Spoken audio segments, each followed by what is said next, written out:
Hey everybody, welcome to my Suburban Oasis. So I've gotten some plants that I want to throw into the ground, and it's cooling down a little bit here in Michigan, and it is zone 5B here. My name is Soleil and this is my Suburban Oasis. I'm going to be planting some mums today. I'm going to be transplanting a couple of plants as well, so I hope you'll join me. If you're enjoying my channel, give me a thumbs up on this video, subscribe, and even hit the notification bell to get notified anytime a new video comes out. So right now I have two very small white mums.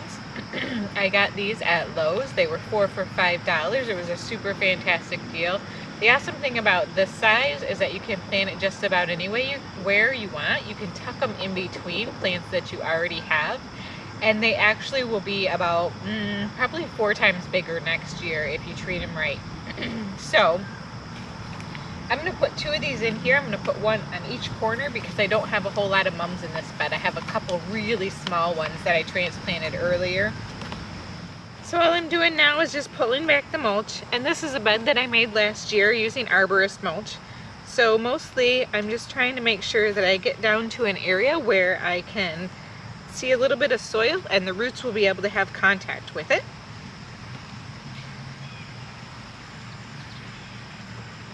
This is a little bit root bound, so I'm just going to split the roots up a little. Then I'm going to press it down in the hole and push the mulch back around it. When I'm done with all of my plantings today, I will come back through and water. I'm not going to water each one individually after I plant. Let's do the other one on the other side. This is another white mum, same size, but I'm going to be planting it on the other side, and it's just going to be symmetrical to the other one. So these will fill out really nicely, and I think it will help to soften the connection between the rocks and the bed.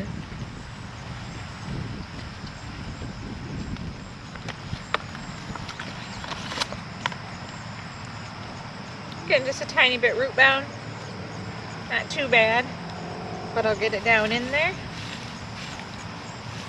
Push the mulch back around it.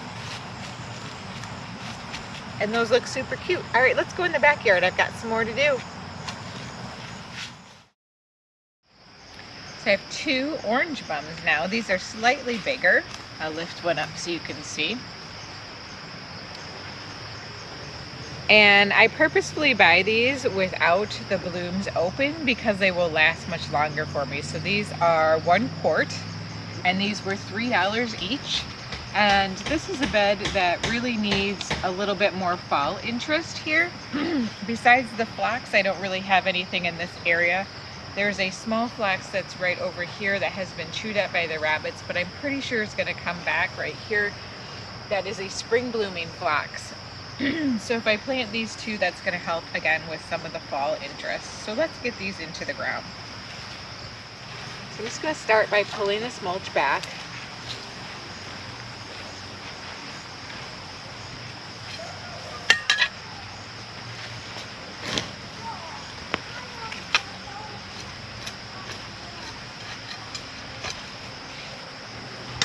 And you'll notice I'm not using any fertilizer of any kind to get these going because they should be just fine. Now's a really good time to get the mums in the ground.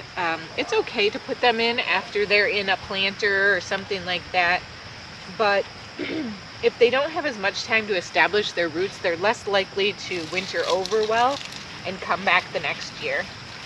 So just keep that in mind. That's why I think it's fun to buy things that are smaller, that cost less, because then if you lose them, it's not such a big deal. So these are being planted on either side of a green tower boxwood. And this green tower boxwood is going to grow fairly tall and narrow. It grows just like a tower, just like it says, as opposed to more of a round or spherical shape. So these will probably be a couple times higher next year if they come back, which is really fantastic because they will help to cover the ground and they will help to fill in all of this area underneath of the boxwood. In addition to that, these ground cover, these are canary and these are ajuga. They will also start to fill in next year because I just planted them this year. Okay, one more mum to plant. Let's go. So I have another quart mum here. This is another white one, and I think this will provide a really nice light contrast in this area. I'm hoping it will come up eventually and be over this rock, and that will provide a nice light accent in a garden when the light outside is diminishing. So I like to plant lighter colored things that bloom in the fall because they show off a lot better.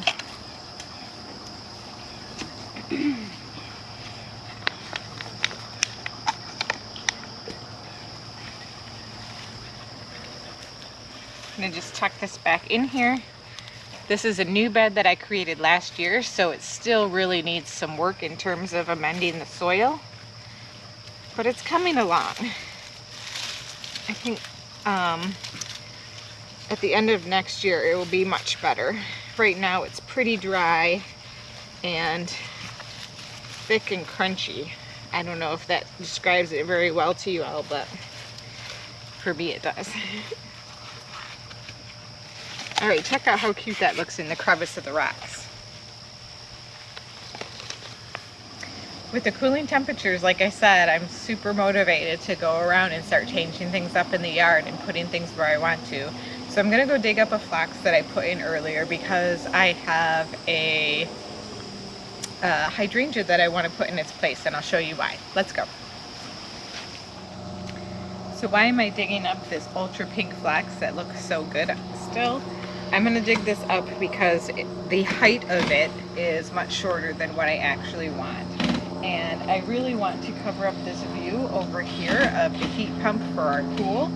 So I'm going to dig this up, and I'm going to get one of the quick fire, oh no, it's not a quick fire, it is a PeeGee hydrangea that I have grown from a cutting, and I'm going to put it in here because those will get much bigger and they will cover up and help to camouflage this area with a lot of beautiful flowers.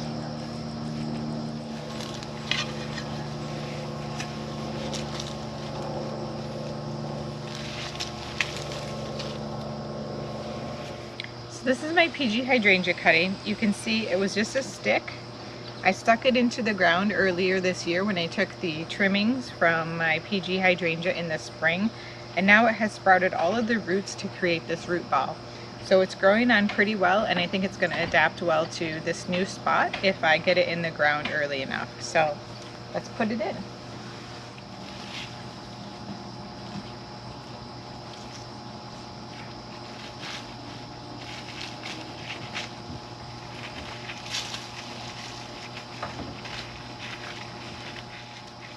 Look at this soil here, you guys. This is not soil, this is like concrete clay, right? So this is how my soil starts, and it takes years to just kind of break it apart and turn it into something that's good.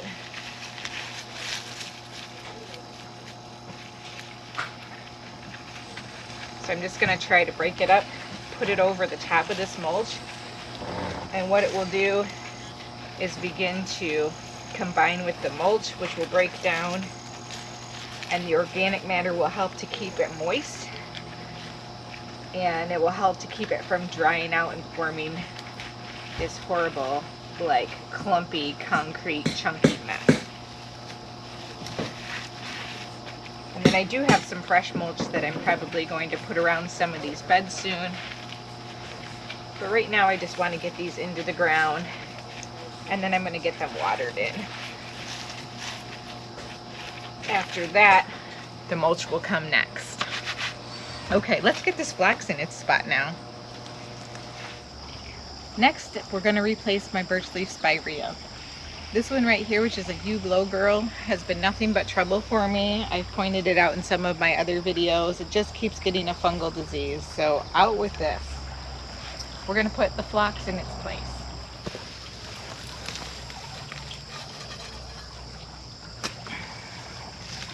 I actually bought 4 of these, so it's very disappointing that these are reacting the way that they are. I think they came with it from the nursery, And I just don't have the patience to deal with that or the time to continue to address a diseased plant in my yard. So this I think will be a nice alternative to it. It's not going to provide as much structure, but it will fill in this gap. And the thing about Phlox is it's incredibly resilient. So if for some reason I want to move it still, it's going to be just fine. These things are tough as nails. So I'm going to get some of these watered in now. I do have actually one other thing I want to plant before we do that. Mosquitoes, you guys, they're everywhere. Okay, so in this area I'm going to plant a hydrangea. I'm going to take this Hosta out. I'm going to plant my Diamond Rouge hydrangea in here, and I'm going to move this Hosta temporarily into the new bed that's right over there that needs some shade plants in it. All right, let's do this.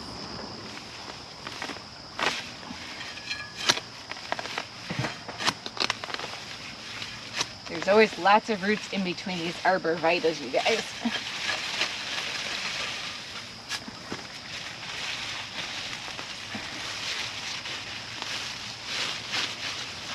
Okay.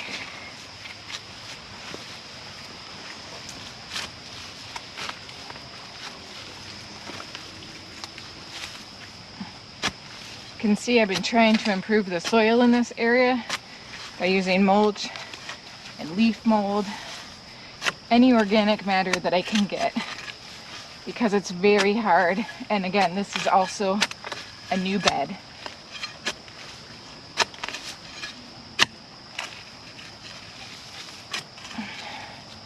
Now with this particular one, I'm definitely going to grab some biotone and put it in the bottom of the hole just to give this hydrangea the best start I can.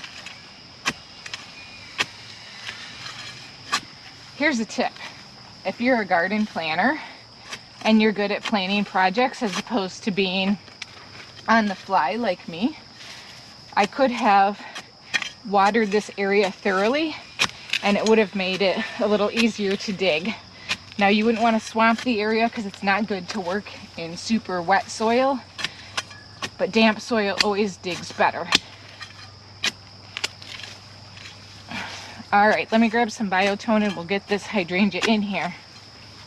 All right, the next step is going to be just to really moisten this hole thoroughly. I'm going to fill it up with quite a bit of water here.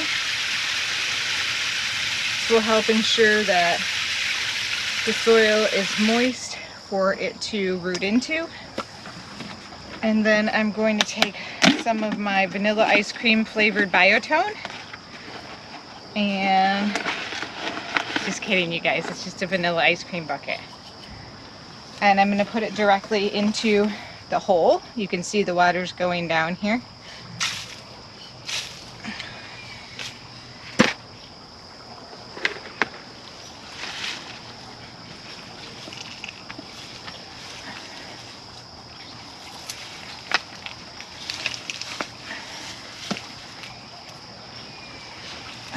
Okay, I've got this out.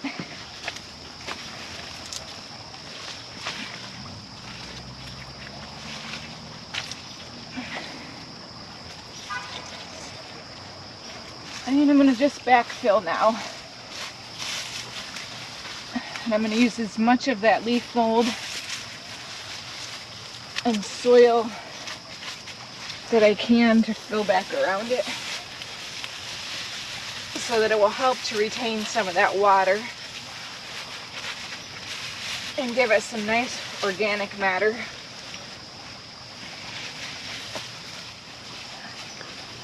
And this is a bit of a slope.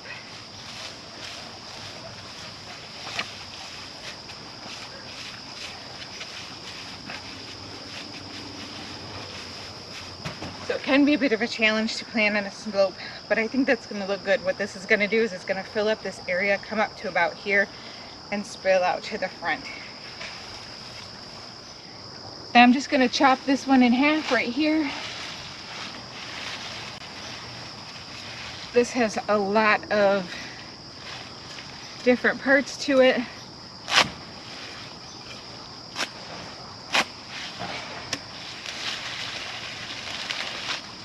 And that's going to give me 2 plants as I pull them apart, and we'll plant those in the ground over here.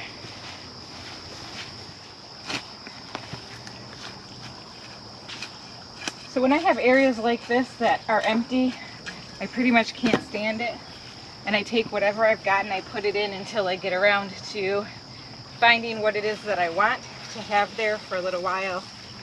And this will just help pretty it up a little bit, give me something a little bit better to look at until I get what I want.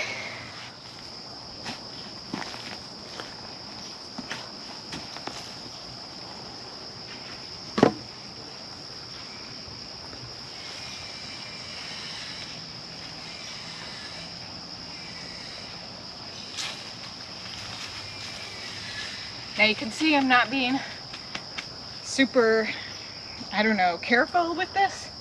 Again, it's because these are not going to be permanent plantings, and hostas are really tough plants. They're going to look great tomorrow. It's in the mid to high 70s and partly sunny tomorrow, so they should fare really well overnight. All right, let's get these guys watered in, and that should do it for tonight. I appreciate you guys watching. I hope you learned a little bit about dividing, got some ideas about how quickly you can move things around your yard and how easy it is, really. You don't have to worry too much. Things are going to grow. They want to grow. Just make sure you put them in the right place. If they like sun, put them in the sun. If they like shade, put them in the shade. It's pretty simple. Just try it out. Thanks again. I appreciate everybody who's been watching. We'll see you next time. Bye, guys.